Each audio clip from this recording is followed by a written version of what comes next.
আসসালামু আলাইকুম। আসুন আমরা পরিবারের সবাইকে নিয়ে 1 মিনিটের একটি হাদিস শুনি। আল্লাহুম্মা সাল্লি আলা মুহাম্মদ, আউযু বিল্লাহি মিনাশ শাইতানির রাজীম, বিসমিল্লাহির রহমানির রহিম।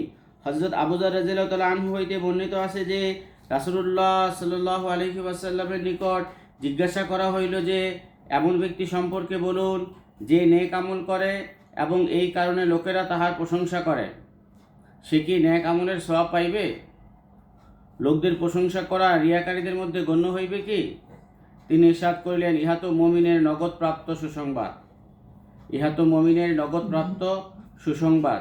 মুসলিম শরীফ থেকে বর্ণিত হাদিসটি। ফায়দা: হাদিস শরীফের অর্থ এই যে এই সুসংবাদ তো আখেরাতে পাইবে, আর এই এক সুসংবাদ ইহা যাহা দুনিয়াতে পাওয়া গেল যে লোকেরা তাহার প্রশংসা করিল, ইহা সেই অবস্থায় হইবে যদি আমলের মধ্যে নিয়ত শুধু মাত্র আল্লাহ তাআলা সন্তুষ্টি হইয়া থাকে, লোকদের প্রশংসার উদ্দেশ্য না হয়।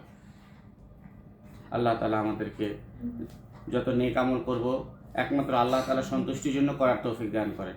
আসুন আমরা সৎ কাজে আদেশ ও অসৎ কাজে নিষেধ করি এবং পবিত্র কোরআন শরীফ থেকে একটি আয়াত হলেও তেলাওয়াত করি। আসসালামু আলাইকুম।